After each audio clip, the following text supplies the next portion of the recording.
C'est probablement la préoccupation numéro 1 au moment de s'expatrier au Mexique, c'est de savoir comment travailler et ce, de manière légale. Aujourd'hui, dans cette vidéo, je vais vous parler un petit peu du travail au Mexique, comment travailler au Mexique, quelles sont les stratégies à adopter. Je vais aussi vous donner un certain retour d'expérience à la fois parmi les expatriés que j'ai pu rencontrer et puis surtout à travers les différents clients et les profils de clients que j'ai pu accompagner dans leur expatriation et au moment de faire leur choix au niveau des opportunités professionnelles. Moi, j'ai envie de vous dire, pour commencer, oubliez tout ce que vous savez. Pourquoi je dis oubliez tout ce que vous savez? C'est dans le sens où oubliez toutes les pratiques, oubliez toutes les méthodes qui fonctionnent dans votre pays d'origine. Ici, vous êtes à l'étranger, vous êtes dans un autre pays, qui plus est dans un pays comme le Mexique.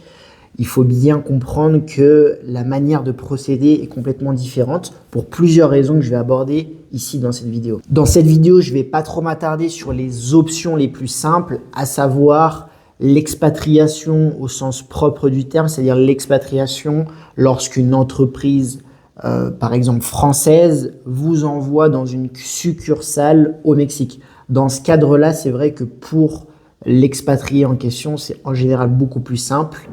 Il n'y a pas vraiment d'enjeu dans cette situation. Également, je peux vous recommander, parmi les options les plus simples, il y a le VIE. Si vous avez les compétences, si vous avez les diplômes, ça peut être une porte d'entrée magnifique au Mexique, à savoir utiliser un VIE. Ou encore, l'autre option, c'est si vous avez déjà des connaissances sur place, évidemment en faisant fonctionner du réseau, alors ça peut s'avérer beaucoup plus simple. Moi, dans cette vidéo, je vais rentrer un peu plus en détail surtout parmi les personnes qui me contactent et mes clients, c'est-à-dire des personnes qui n'ont pas spécialement de facilité à pouvoir s'intégrer au Mexique, que ce soit à travers un VIE, une expatriation ou des connaissances. Et donc, elles vont devoir faire un chemin un peu plus complexe, qui n'est pas impossible, mais qui nécessite un certain nombre de choses à connaître. Donc, le premier point, c'est oublier tout ce que vous savez. Vous ne pouvez pas et vous ne devez pas utiliser les chemins classiques. Vous devez être proactif, inventif et vous créer des opportunités pour vous-même. Dans cette vidéo, je vais justement vous donner des exemples parmi les clients que j'ai pu accompagner et également des petites histoires qui vont probablement vous inspirer pour pourquoi pas vous donner des idées, à savoir comment de manière stratégique vous pouvez travailler au Mexique. Alors pourquoi je dis que vous ne pouvez pas passer par le chemin classique? Tout simplement car déjà il faut comprendre le système migratoire au Mexique et surtout comment sont gérés les recrutements des étrangers au Mexique. Au Mexique, il existe de la préférence nationale et c'est d'ailleurs le cas pour beaucoup de pays, ok? Et c'est normal, on va toujours privilégier l'emploi des locaux, c'est-à-dire des Mexicains, avant celui des étrangers. Ça veut dire quoi concrètement? C'est que à compétence et à position égale entre un étranger et un Mexicain, l'employeur, l'entreprise va toujours préférer recruter un Mexicain. Pour plusieurs raisons, déjà, il y a cette préférence nationale et c'est bien normal, ok? L'idée de se dire qu'on va recruter en majorité des Mexicains. Et ensuite, c'est aussi au niveau administratif. Pour une entreprise, c'est beaucoup plus lourd administrativement de recruter un étranger qu'un Mexicain. Et puis un dernier point aussi que parfois les personnes oublient, mais pour une intégration dans l'entreprise, c'est beaucoup plus simple une intégration avec un Mexicain de manière générale, puisqu'il ne va pas y avoir d'enjeux au niveau culturel, au niveau des pratiques, de la communication, etc. Ensuite, j'aimerais faire un petit point rapidement sur la situation au Mexique. J'ai des fois des personnes qui me contactent et qui arrivent avec un préjugé qui est parfois pas le bon. Je m'explique. Pour beaucoup, le Mexique est encore un pays, entre guillemets, pauvre, en voie de développement. Croyez-moi, ça fait plus de 5 ans que je suis ici, j'ai pas mal d'expérience professionnelle, j'ai rencontré beaucoup de monde, je peux vous dire que c'est pas du tout le cas. Alors, je ne parlerai pas d'un pays développé, bien évidemment, mais pour moi, on est vraiment entre le pays en voie de développement et le pays développé. Ce que ça veut dire concrètement, c'est qu'ici, vous avez des personnes très bien formées, ok? Vous avez des ingénieurs, vous avez des gens dans la robotique, le Mexique est très reconnu dans la robotique, vous avez des gens, des avocats, dans le monde du droit, il y a des gens très compétents. Bref, l'écosystème, je dirais, au Mexique, il est très développé, ok? Vous avez tout ce qu'il faut. Donc, ne pensez pas arriver au Mexique en ayant cette espèce d'avantage compétitif en vous disant que vous arrivez surdiplômé, que vous avez plus de compétences. Les compétences, elles sont ici au Mexique. Preuve en est, aujourd'hui, on parle de la notion de nearshoring, c'est l'idée que les entreprises viennent intégrer de la production ici au Mexique, elle ne le ferait pas si les gens n'étaient pas suffisamment compétents. Si vous avez des grandes entreprises qui viennent s'implanter au Mexique, c'est parce qu'elles trouvent les compétences ici dans ce pays. Je ne pense pas que la priorité, ou en tout cas la meilleure stratégie, c'est de passer par les chemins type Indeed, de répondre à des offres d'emploi. Pour moi, ça, c'est réservé, entre guillemets, au chemin classique pour des Mexicains. Alors, je vous dis pas de pas le faire. Potentiellement, il y a forcément des annonces qui peuvent vous correspondre. Mais d'après moi, c'est loin d'être la meilleure stratégie. Pour moi, vous devez absolument jouer sur vos forces. Et nous, en tant qu'étrangers, on a quand même pas mal de points positifs. Déjà, on est étranger en soi, et c'est un avantage compétitif. On a une vision, on peut mettre en avant une vision du monde. Si on a pas mal d'expérience à l'étranger, ça peut être aussi quelque chose qu'on peut mettre en avant. Ensuite, vous êtes potentiellement bilingue, voire trilingue. Ça, c'est une immense compétence dans le monde d'aujourd'hui. Et ensuite, cette force-là d'être multiculturel, plusieurs langues, elles vont se retrouver dans beaucoup de secteurs de l'économie forte au Mexique. Le tourisme, potentiellement l'industrie, la restauration, tout l'environnement autour du tourisme, restauration, hôtellerie, ça peut fonctionner. Mais pas seulement, ok?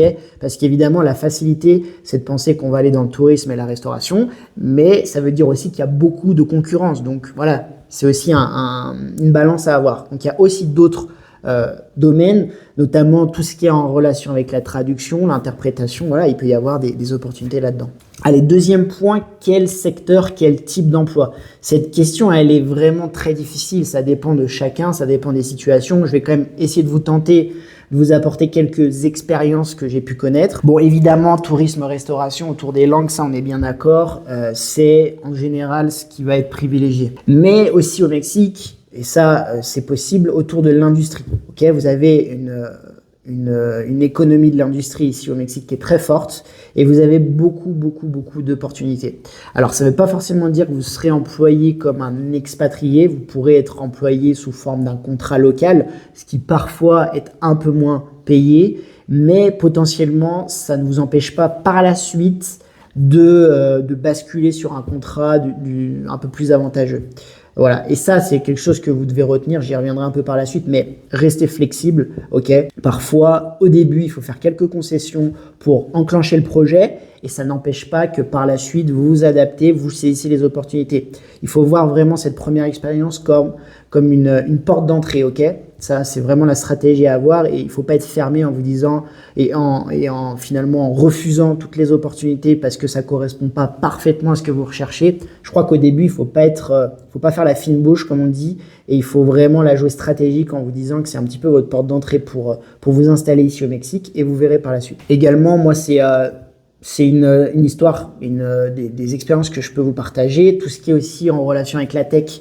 Vous avez beaucoup d'entreprises américaines qui recrutent ici au Mexique de manière complètement remote, donc ça veut dire en télétravail.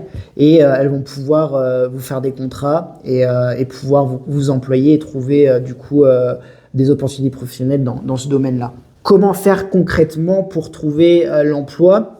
J'aimerais faire un petit point notamment sur l'aspect migratoire. Quand vous êtes en mode touriste, avec le visa de touriste ici au Mexique, selon les textes, vous ne pouvez pas, entre guillemets, faire de la recherche d'emploi. Vous allez trouver des personnes qui vont vous dire que c'est absolument inacceptable, que vous ne pouvez pas le faire légalement, etc. Moi, tout ce que j'ai à vous dire, c'est que j'ai jamais vu quelqu'un trouver de magnifiques opportunités en restant à distance et en n'étant pas ici au Mexique, ok ?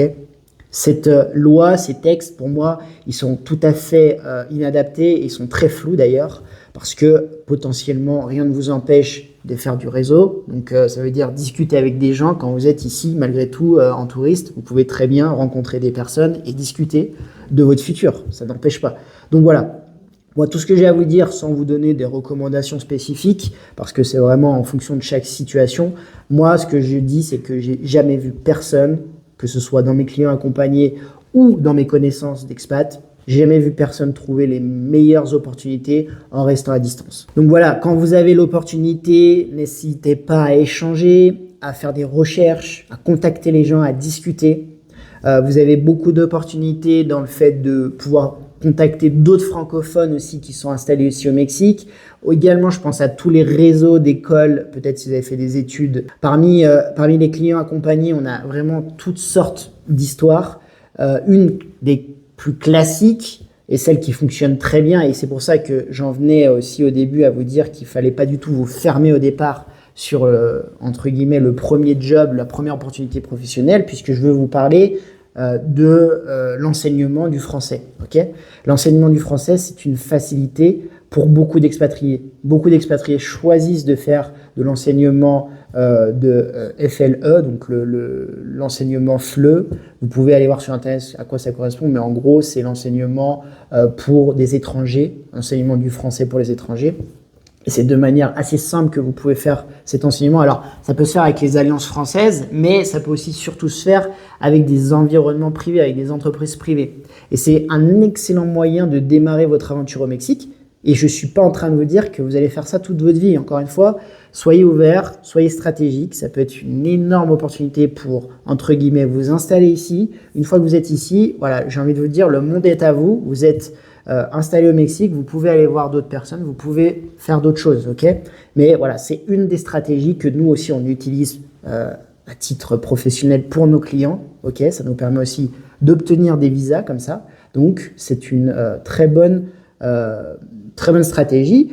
Et si l'enseignement, c'est pas votre passion, c'est pas grave. Vous commencez comme ça et vous voyez par la suite. L'autre solution, c'est la solvabilité économique. La solvabilité économique, c'est très bien, mais il faut avoir, entre guillemets, les ressources, puisqu'il y a des seuils et des montants qui sont de plus en plus importants. Et voilà, nous, si on donne des solutions parmi les manières de trouver un visa à travers un travail, une opportunité professionnelle, c'est parce qu'aussi on a beaucoup de personnes qui ne répondent pas aux conditions. Donc, c'est une excellente manière de pouvoir pallier à ça. Beaucoup de personnes utilisent des réseaux en venant sur place, au culot. Voilà. Encore récemment, il y a eu des personnes qui ont trouvé du travail ici à Querétaro, tout simplement en y allant au culot, en contactant les personnes, en allant à la rencontre des gens. Ok, et ça peut vous ouvrir de grandes portes. Donc, n'hésitez pas à utiliser des chemins de traverse, comme on dit, à être un peu inventif. Vous n'obtiendrez pas les meilleures opportunités simplement en passant par les chemins classiques. C'est tout ce que je veux que vous reteniez, surtout quand vous êtes dans votre position, dans notre position, c'est-à-dire des étrangers qui, entre guillemets, postulent ici au Mexique. Dans tous les cas, moi, je crois que c'est le test ultime pour savoir si vous êtes fait pour l'expatriation, notamment ici au Mexique. Si vous avez suffisamment de capacité d'adaptation, vous trouverez des opportunités. Ça, j'en suis convaincu. Mais si vous n'y parvenez pas, je crois qu'il faut sérieusement remettre en question votre projet ici au Mexique et votre projet d'expatriation de manière générale, parce que l'expatriation implique dans tous les cas une certaine flexibilité et cette capacité d'adaptation qui est nécessaire, au moins au départ et au moins pour se créer les premières opportunités. Donc voilà, réfléchissez bien là-dessus. Nous, évidemment, l'accompagnement qu'on propose, eh bien, l'objectif, c'est de faciliter tout ça. C'est de mettre en relation avec les bonnes personnes, d'obtenir le bon visa, de pouvoir démarrer de manière sereine votre nouvelle aventure au Mexique. Le troisième point, pour conclure, je vais vous refaire un petit point migratoire, comment ça se déroule.